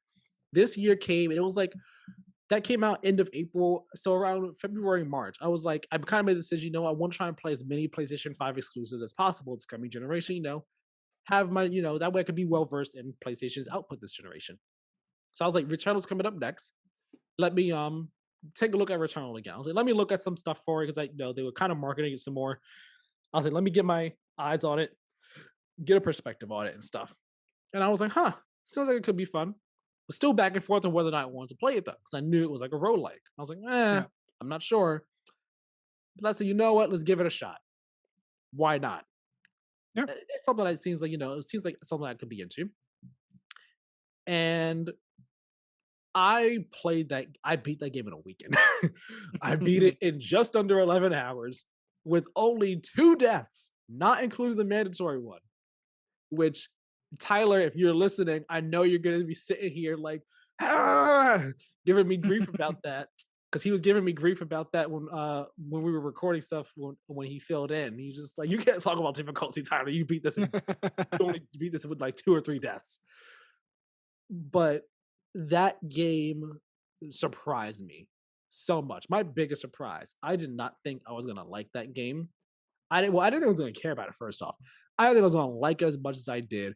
I didn't think I was gonna be as invested in that game's story as I was. I didn't think that I was gonna have as much fun as I did playing Returnal. But I did.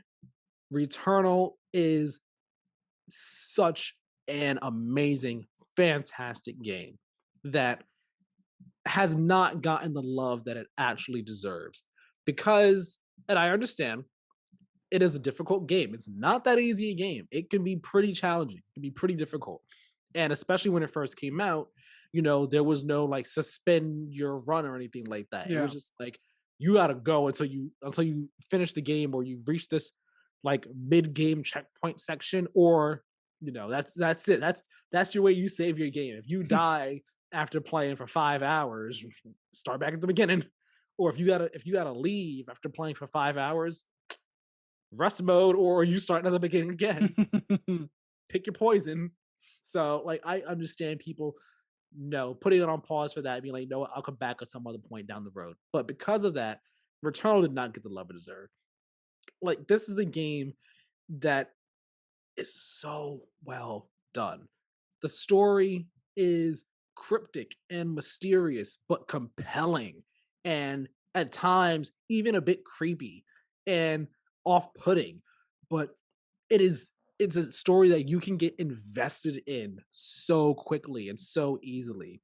And then you have the world, which like also leads to you being invested in the world and the story of the world and what happened there. As you find the holograms and the glyphs, and you're reading everything and putting pieces together, and it's just so captivating when you're just going through each of these different biomes. You start off in the dark foresty biome, then you get to the desert. You're just like a completely different environment. It's all kinds of crazy. Then you get to the mechanical type of third biome. You get to the more green foresty jungle type. You get to the snowy one. You get to the underwater area, and it's all just like each area is so distinct and has its own atmosphere and vibe that you're just like you just become like in awe of it. You're just Mm. like, whoa, what's going on here? What's all this? What's this like? What's this like?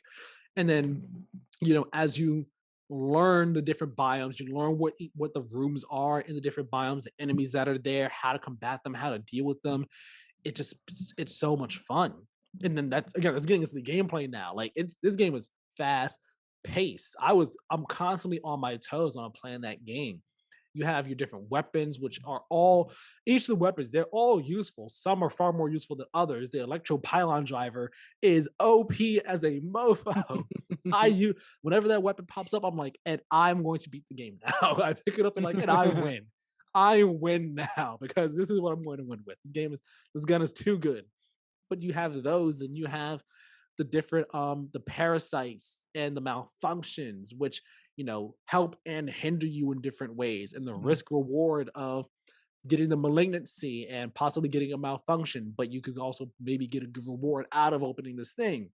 It's like the push and pull of all the game systems, they work so well to make runs exciting and intense, and um just to keep you just like hoping for the best. And like, all right, I'm gonna do this next. I'm gonna do this next. And then you have also the little extra little bonus hook, I guess, of every 3 kills you get a adrenaline boost, which Mm. gives you a nice little bonus that you have. So I think the first one, I forgot what the first one is, but like there's one that gives you enhanced vision, so you can see enemies through walls. Then like you get like a damage boost for another one. I think it's like a speed boost or defense boost or something. You have that though, as long as you don't get hit. If you get hit, you Yeah. get reset back to zero. So it's like trying to, get your adrenaline to the max it can be with that, while also not getting hit at the same time. When there's 5 different enemies in a room, and then the big one in the middle chasing you, and there's all these particles and orbs flying around. It's a lot. It's crazy. It gets hectic, but it is so fun. It's so fun. And I was reminded of that this week. Because this week I said, you know what? I haven't played Returnal since like April.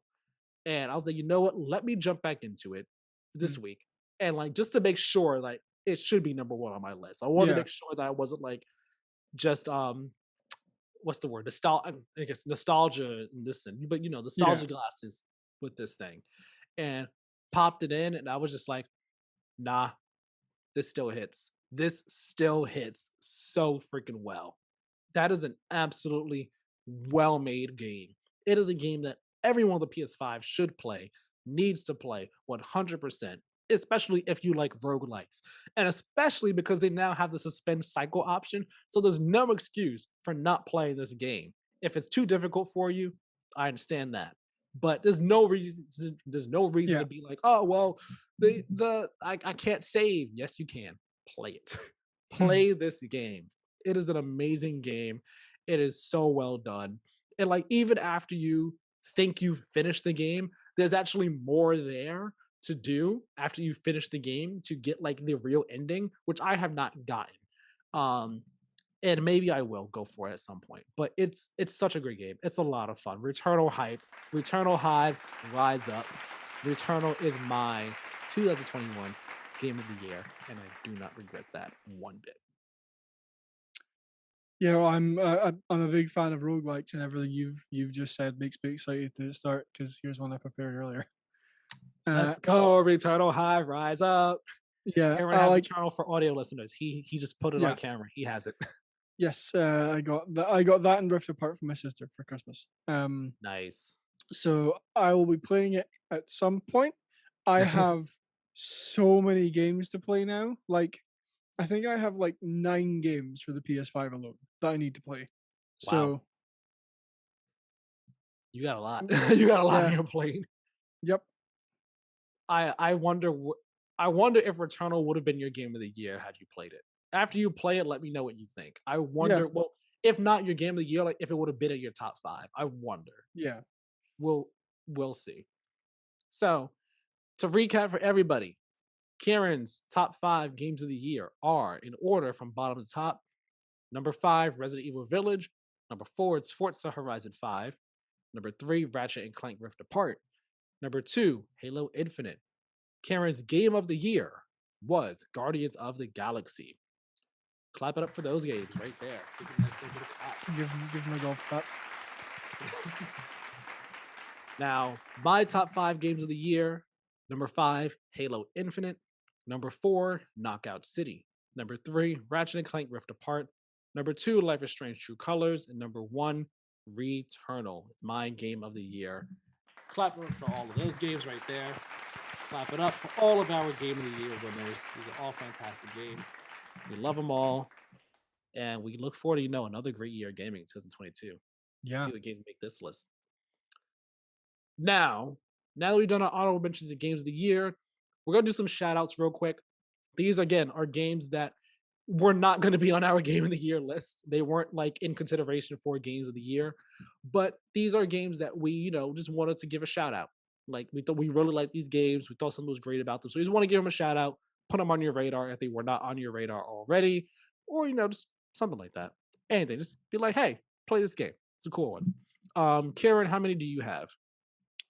4. You have 4. All right. So let Yeah. me take out the 5th spot that I got here for you.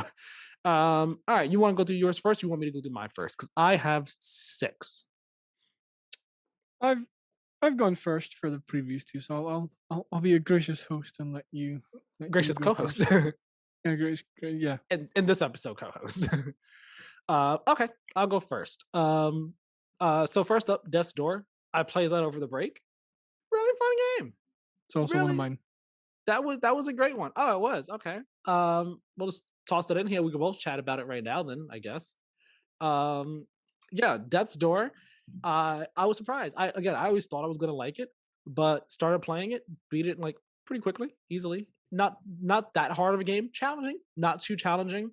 But the story was actually pretty interesting. The world is like actually really cool and intriguing. But I like it's humorous. It's like kind of like darkly humorous Mhm. with some of its dialogue. But I saw this article yesterday that I actually really liked that was point out something really good. How the game doesn't like the game honors the dead, even if like they were bad people. So like the Yeah. bosses that you beat, even when you beat them, the grave digger, I forgot his name, but the grave digger, he actually gives like a proper eulogy for them. He's like, Yeah. although like for example the witch, I'm paraphrasing, he's like, although she turned people's heads into urns and stuff, into pots and Hmm. everything, she was still a grandmother, and she was Yeah. still this type of person in that. So we honor them, let's bow our heads. And it's just like, that's nice. Like it's not something, it's like it's a thing that I noticed but didn't really think too much of. But when I read Yeah. the article, I was like, yes, I did like that. I did like it a whole lot. And like you talk to the people after that cutscene happens, and he's like, he says the same, like something similar again. He's like, yeah, like, um, she was still grandmother at all, even if she died. She died as she lived with a pot on her head. I was just like, you funny, you funny. But Yeah. Death's Door, like that game a whole lot. Uh, Ghost of Tsushima's Iki Island DLC, technically not a game, but I did want to give Sure. this a shout out because this DLC was really good. It was a whole lot of fun. It was a nice epilogue to the Ghost of Tsushima's main story. Nice little kind of rounding out of Jin's story from the main game, I guess you could say. Um, it was a lot of fun. Introduced some new enemies, new enemy dynamics, combat dynamics. and the story was great. So really enjoy that, and more beautiful environments to sit and stare at, take lots of pictures of and stuff. Because I definitely did that. Yeah, that's a game that I will be getting the director's cut at some point. Nice. Oh, I'm sorry. Did you have anything to say about Death's Door? Because we both had that one. No, I mean you covered a lot of what I was gonna say. I haven't finished it. I can't remember which boss. I know I've definitely beaten the witch. The second one is the frog. The third one is the giant like Yeti thing. I think I might be close to the frog. Okay, if you're in a forest, then I think yes, you're so. going after the frog. Yes. Yeah. Okay. Um. Yeah. Fun game. Combat's fun. I really love the art style. I really love like just the concept of the game. You're playing as this Reaper bird that's going and killing people. Like it's well, killing things that are bad in the world. So like it, good game. Would recommend it. hmm my third one here, which I'm sure is going to be on your shoutouts, Final Fantasy VII Remake Intergrade, specifically for me at least, the Yuffie DLC. Uh, it was great. I really enjoyed that Yuffie DLC. It was a nice kind of it was a nice introduction to Yuffie as a character, and bringing her into the fold, into the new like Seven remake interpretations of some of these characters, keeping them the same, keeping what we loved about them from before, but also giving them some more depth that wasn't there in the original game, and also adding in new story layers to the Final Fantasy VII remake story that they're doing here. Mm. So I really enjoyed that. She was fun to play as. Sonon was a great character too. Music, of course, fantastic, standout, and I'm very excited about the next project. The way they set things up. Still got questions in regards to certain things, in regards to the ending, because it doubles down on remakes ending, where it's just like, oh, we're doing this, huh? Is this what we're doing?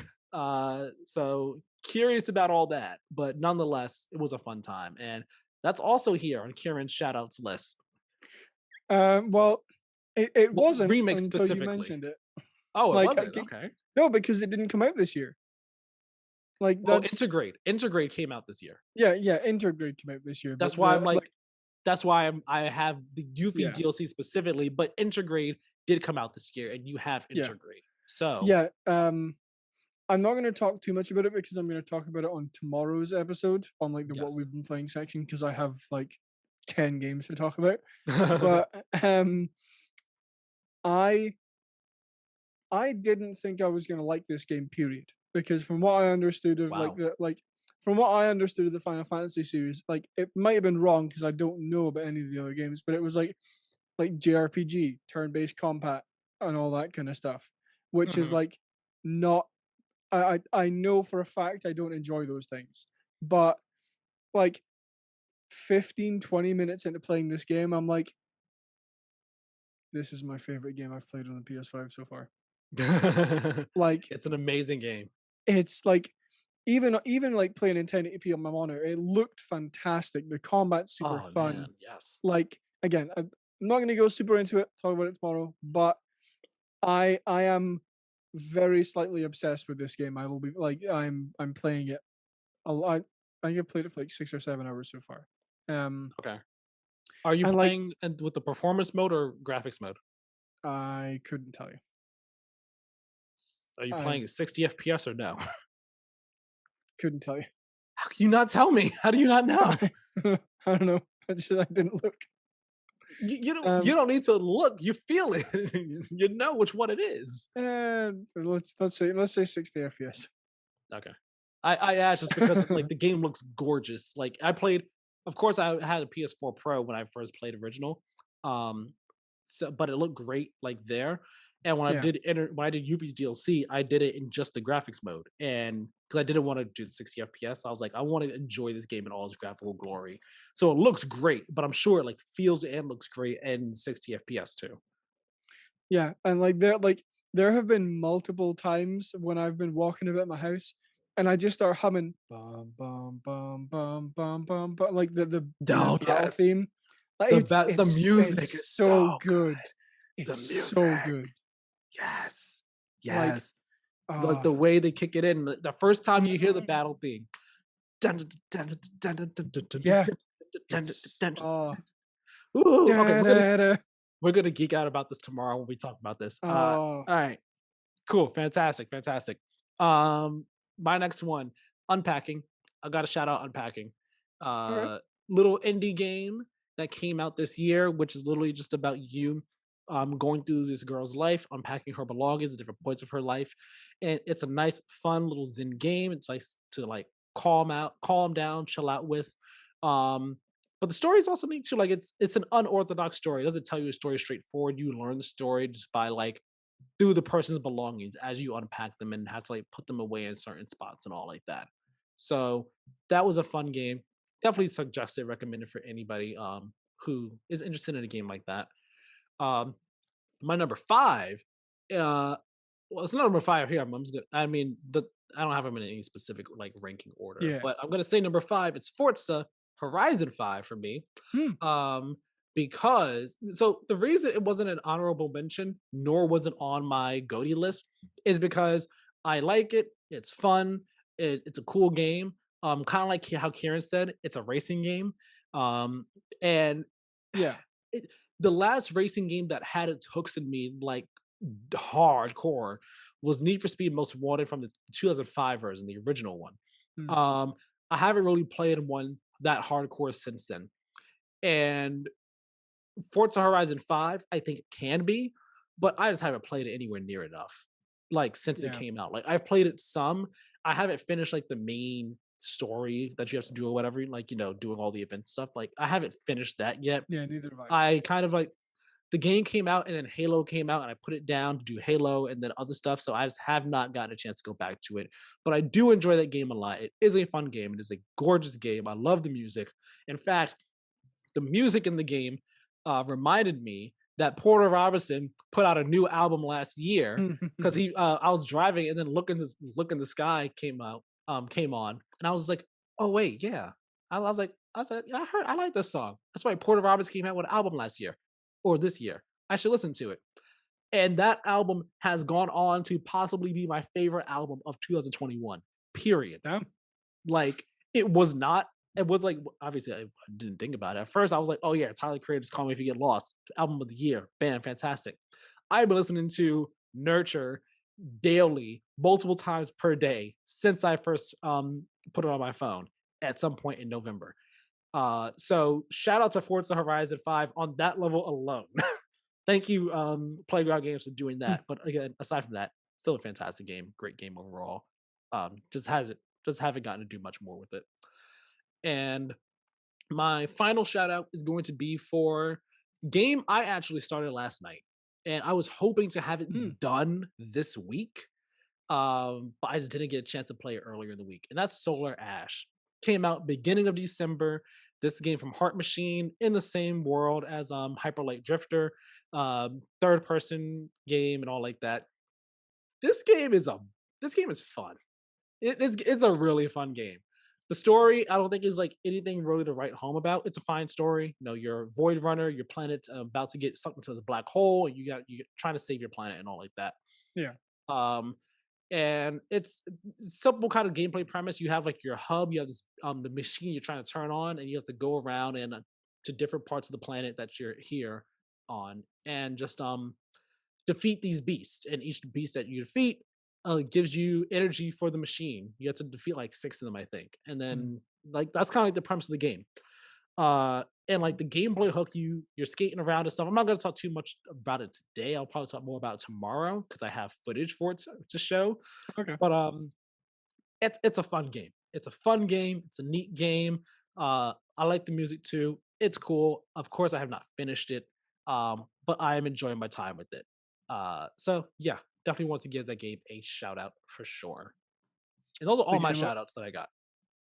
Yeah. I at some point I'll pick up Solar Ash because I quite enjoyed from what I played of Hyper Light Drifter. Yeah, I wonder if when you see the footage I have tomorrow, if that'll like kind of bump it up for you. Up like, huh, actually I Hmm. might want to play this one sooner. It's surprisingly fun. It is fun. Okay. I'm just gonna rattle off mine real quick.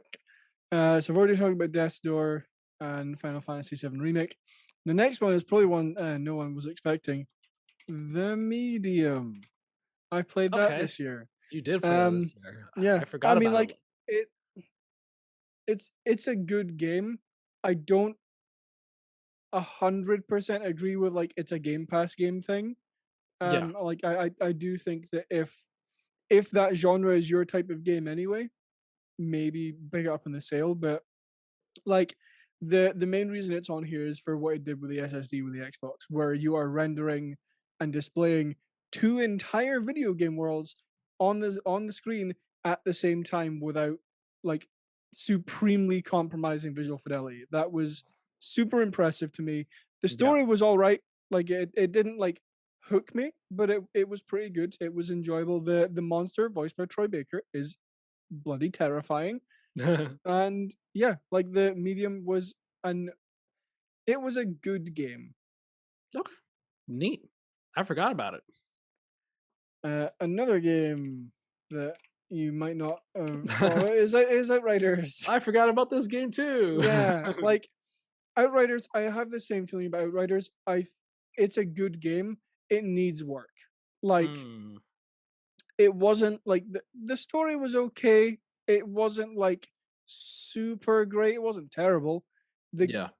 the gameplay was what sold me on this game when I started playing it. Like it's fun. Combat's fun. It's a shooter that you can play with your friends. Where you like choose. I forget the name of the classes. Like Pyromancer is one of them. Technomancer I think is Technomancer one. and Yeah, something else. yeah.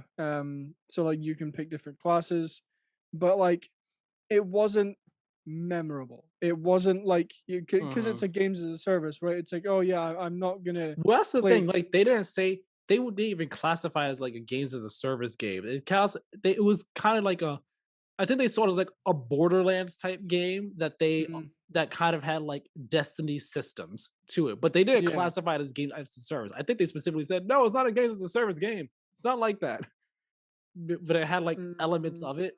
yeah, Yeah, it's weird. yeah. Um, so like they have the ability to improve it. They and like I haven't played it since I beat it in April when that came out, but um I don't know if I would recommend people play it. Like We're no, shouting like it it out, but we don't know if you'd recommend you yeah, play no, it. like it's a good game. If you have like a couple of friends you want a new game to try, play Outriders. I think it's still on Game Pass. So Mhm. yeah, like try it out. It's fun. I haven't played it since April, so I don't know the state of it now. It might be more fun than it was, but yeah, and I think I remember end game content was specifically lacking. Like once you beat the story, there was Mm, not really much to do. yeah. Okay. Your final shout And out. my final shout is a game I have played for an hour, That and being it's Moonglow Bay. Uh, oh, it's nice. it's fun. It's really like the only reason I haven't played more of it is because I have had one uni, two work, and three so many other games to play that I can't keep track of everything. So like I will be going back to it at some point. It's on Game Pass. I highly recommend people pick it up. It's a lot of fun. You play as this like cute old man who like moves to a fishing village, um, and like I don't think it's a spoiler because I'm 99% sure it's been revealed previously, but I'm not. In case it is, I'm not gonna say it. Okay. Um, but like there is something that happens that kind of like makes you I don't necessarily think a shut-in's the right word, but like Hermit stuff goes yeah down and you kind of like yeah exactly recede, like you kind of fall back, pull back from yeah people. yeah. So it's one of the things that I think why Muglobe should have been nominated for Games for impact. yes Games for Impact. Mm. Um, but like it's a really fun game. You can fish, you have a boat. Well, I've only played an hour of, and I'm pretty sure you open like a fish kitchen. Like Oh you can wow. like you make dishes and you like feed the town and stuff. Like I think so. I think that was the Okay. last thing I did before I stopped playing it. Yeah, Moonglow Bay, very cute game so far. Would recommend people play it. Nice, nice, nice. Well, I think that's gonna wrap up our 2021 Game of the Year episode. All fantastic games, all Yep. great games. It was a really great year for games. 2021. Hopefully, 2022 is a better year, or at least as good. I mean, in a year where Horizon Forbidden West, God of War, possibly, Legend of Zelda, Breath of the Wild sequel, possibly, is coming out. Starfield should be coming out this year. It was like just those heavy hitters alone right there. Yeah. It's already seeming like this year is gonna stack up for sure. And then there's what else? Elden Ring, forgot about that. Hogwarts Forspoken, Legacy. Hogwarts Legacy should be coming out this year. Um, yeah, Is it it's Gotham Knights or Suicide Squad Kills Justice League? both. I think both are supposed to be this year. Okay. Yeah, it's looking like it's gonna be a big year for games too. Yeah. Hopefully, Pokemon Legends Arceus lives up. We'll probably talk about these in another episode another day. Yeah. So it's looking like it's gonna be a great year. 2021 was a fantastic year. And yeah, we will wrap things up with that on that note. So thank you all so very much for watching and or listening to episode 40 of the Play to Win podcast. Remember, follow us Twitter and Instagram at Play to Win Games. Subscribe to us on YouTube and other podcast services as well. Like, share, comment, subscribe. All of it is greatly appreciated. So please go and do those things. Hit up our site, playtowingames.wordpress.com, which is a home for all of our content. So check that stuff out. And that's about it. So where can people follow you, Keiran? You can find me on Twitter and Instagram at Badlynet, BADLYNET, all one word. Lovely, lovely. And you can follow me over on Twitter at Tyler Miller 2496. Chat with me over there. I'm more than welcome to talk with you all about your games of the year. Let us know your games of the year in the comment section of this video. Hit us up on Twitter or Instagram. Let us know what your games of the year were for 2021. Let's get a conversation started. Let's get a dialogue going. Let's talk about these things. With all that being said, though, thank you all so very much for watching and listening. We will talk to you all next time. Have a great one. Bye.